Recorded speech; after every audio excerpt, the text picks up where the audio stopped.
প্রিয় নবম ও দশম শ্রেণীর শিক্ষার্থীরা, আশা করি তোমরা অনেক বেশি ভালো আছো। আজকে আমি আলোচনা করব তোমাদের হিসাব বিজ্ঞান বইয়ের সপ্তম অধ্যায় কোতিয়ান নিয়ে। দেখো ভাইয়া, ফার্স্টে আমি লিখছি কি, কোতিয়ানকে হিসাবের রাজা বই বা পাকা বই বলা হয়। আমরা জাবেদা করার সময় আমরা জানছিলাম কি, জাবেদাকে কি বলা হয়? জাবেদাকে বলা হয় কি, হিসাবের প্রাথমিক বই। তেমনি কোতিয়ানকে কি বলা হয়? হিসাবের পাকা বই বা রাজা বই। এগুলো হচ্ছে তোমাদের এমসিকিউতে আসতে পারে। তো এখন ভাই আমাদের হচ্ছে ফার্স্টে জানতে হবে কি, কোতিয়ান অর্থ কি। কোতিয়ান অর্থ হচ্ছে ভাইয়া থাকবা সেলফ। আমি একটু ভালোভাবে গুছিয়ে বলি। দেখো, আমাদের বাসায় সবার কিন্তু কি আছে, থাকবা সেলফ আছে।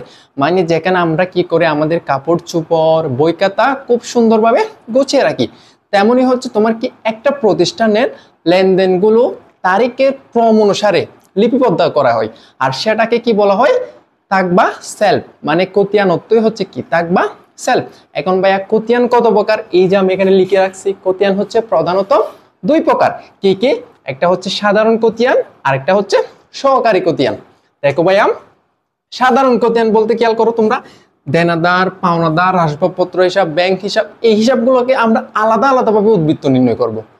আমি আবার বলতেছি, সাধারণ কোতিয়ান বলতে আমরা কি, দেনাদার, পাওনাদার, ব্যাংক হিসাব, মনিকের অনেক ধরনের যে হিসাবগুলো আছে, মানে শুধু মানুষের নাম ব্যতীত যে হিসাবগুলো আমাদের প্রশ্নে দেওয়া থাকবে, সেগুলো আমরা করবো কি, সাধারণ কোতিয়ান। এবার আসি ভাইয়া সহকারী কোতিয়ান। সহকারী কোতিয়ান আমরা বলি, দেখো আমরা কিন্তু যখন একটা প্রতিষ্ঠানের লেনদেন দেখি, এখানে অনেক সময় কি বাকিতে দেওয়া থাকে, বাকিতে ক্রয় বিক্রয় হয় একটা প্রতিষ্ঠান, তো সেখানে কি হয়, পাওনাদারও আসে, দেনাদারও আসে।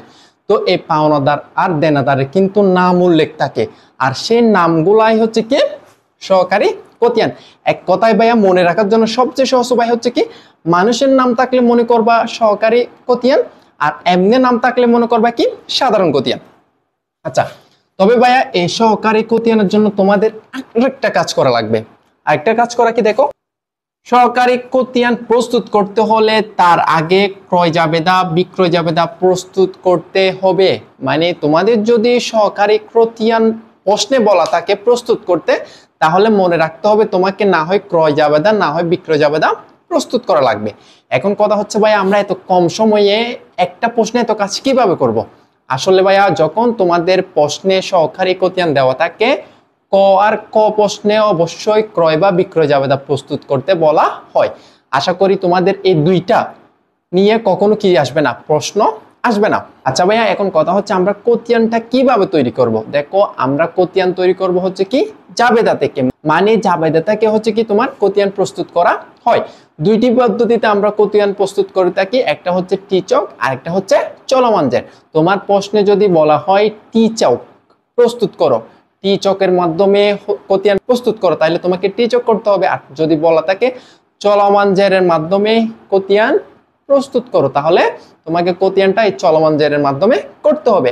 যদি ভাইয়া প্রশ্নে কিছুই বলা না থাকে, মনে করো প্রশ্নে বলা আছে দেনাদার হিসাব, পাওনাদার হিসাব, ব্যাংক হিসাব, এর কোতিয়ান প্রস্তুত করো, তাহলে ভাইয়া তোমার পছন্দ অনুযায়ী তুমি চলমান জেরও করতে পারবা, টিচকও করতে পারবা। এখন ভাইয়া চলমান জের আর টিচক এগুলা কি, আমি আগে দুইটা চক এখানে আঁকি, তারপর তোমাদের এই বিষয় নিয়ে আলোচনা করি। এবার খেয়াল করো ভাইয়া, আমি কিন্তু দুইটা চকই বোর্ডে আঁকলাম। ফার্স্টেরটার নাম হচ্ছে কি, টিচক। ফার্স্টেরটার নাম আমি আবার বলতেছি টিচক, যেটাকে কি বলা হয়, সনাতন চকও বলা হয়। এগুলো তোমাদের এমসিকিউতে আসতে পারে। এবার সেকেন্ড যেটা আঁকছি, সেটার নাম হচ্ছে কি, চলমান জের ছক, যেটাকে কি বলা হয়, আমি আবার বলতেছি চলমান জের ছক, যেটাকে কি বলা হয়, আবার আধুনিক চকও বলা হয়। তাহলে তোমাকে আগে এই দুইটা গড়ের নামগুলো মুখস্থ করা লাগবে। তো ফার্স্টে হচ্ছে আমাদের টিচকের গড় কতটা? টিচকের গড় হচ্ছে ভাইয়া মোট কতটা? 8টা। তারিখ, বিবরণ, জাবেদা পৃষ্ঠা, টাকা। তারিখ, বিবরণ, জাবেদা পৃষ্ঠা, টাকা। খুব একেবারে সহজ একটা গড় ভাইয়া। এক পাশ হচ্ছে ডেবিট, আরেক পাশ হচ্ছে ক্রেডিট। মানে তোমাদের হাতের বামেরটা হচ্ছে ডেবিট, আর হাতের ডানেরটা হবে কি, ক্রেডিট। তারিখ, বিবরণ, জাবেদা পৃষ্ঠা, টাকা। তারিখ, বিবরণ, জাবেদা পৃষ্ঠা, টাকা। তো তোমরা আগে এই টিচকের গড়টা খুব ভালোভাবে মুখস্থ করে ফেলবা। এবার হচ্ছে ভাই আমরা চলমান জের ছকে যাই। চলমান জের গড় হচ্ছে ভাইয়া মোট 60টি। কি কি? তারিখ, বিবরণ, জাবেদা পৃষ্ঠা, ডেবিট টাকা, ক্রেডিট টাকা। এখানে আবার আলাদাভাবে জের বা উদ্বৃত্ত, এখানে ডিআর আর সিআর মানে দেখো ডিআর মানে হচ্ছে ডেবিট আর সিআর মানে হচ্ছে কি ক্রেডিট।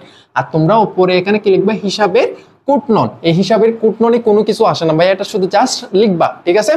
তো তোমরা এই দুইটা গড় হচ্ছে আগে ভালোভাবে মুখস্থ করবা, এই দুইটা গড় ভালোভাবে মুখস্থ করলে তোমরা খতিয়ান খুব সহজভাবে করতে পারবা। তো আমি আজকের মতো এখানেই শেষ করতেছি, তোমাদের সুস্বাস্থ্য কামনা করি, আল্লাহ হাফেজ।